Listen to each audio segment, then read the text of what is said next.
Pada kesempatan kali ini saya akan menyampaikan aktivitas untuk minggu pertama.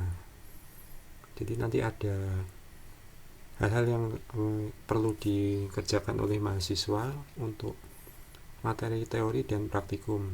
Yang pertama, untuk teori pada minggu pertama ini saya minta kalian untuk mencari informasi mengenai lowongan karir sebagai mobile app developer. Nanti kalian petakan bagaimana peluang kerja sebagai mobile app developer ya. Nanti kira-kira skillnya apa saja yang diperlukan, kemudian informasi yang lain, misalnya lokasi lowongan kerjanya ada di mana, kemudian rank gajinya berapa begitu ya, dan tadi skill-skill yang dibutuhkan. Nanti lakukan searching di sejumlah website. Ini saya contohkan ada 3 ya. Yang pertama di LinkedIn, kemudian di Jobstreet, dan di Stack Overflow. Nanti kalian rangkum dari kira-kira ya mungkin ada 10 lowongan kerja atau mungkin 20 lowongan kerja begitu. Harapannya nanti setelah kalian melihat informasi tersebut, kalian mendapatkan gambaran ya bagaimana prospek karir sebagai mobile app developer. Kemudian yang kedua, untuk praktikum, nanti kalian bisa mencoba, ini sudah saya tuliskan ya, ada link yang memuat tutorial.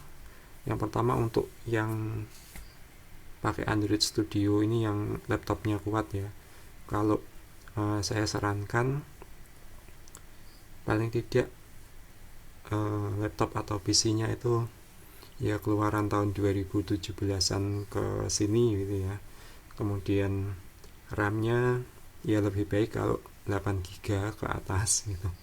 4 GB masih bisa sih, tapi ya agak berat sedikit begitu. Kemudian akan lebih baik kalau sudah pakai SSD gitu. Misalnya nanti tidak kuat ya, tidak usah dipaksakan ya. Ini mulai dari install Android Studio, terus kemudian nanti sampai membuat projectnya. Kemudian sebagai alternatif, misalnya kalian masih pakai laptop atau PC lawas ya, yang RAM-nya masih 2 GB, nanti paling tidak kalian bisa mencoba App Inventor. Ini adalah tool online untuk membangun aplikasi, jadi tinggal drag and drop. Codingnya tidak terlalu banyak itu, tapi nanti fiturnya tentu saja tidak sebanyak kalau kita coding ya, pakai Android Studio misalnya. Kemudian alternatif yang lain, kalian bisa mencoba ya, misalnya tidak menggunakan Android Studio, ada yang sudah bisa JavaScript, nanti bisa menggunakan Native Script atau React Native. Atau juga nanti ada yang belajar Flutter ya. Ini Flutter pakai bahasa pemrograman Dart ya. Baik Flutter, React Native atau Native Script itu dari satu kode nanti bisa jadi aplikasi untuk iOS juga ya. Jadi tidak hanya untuk Android.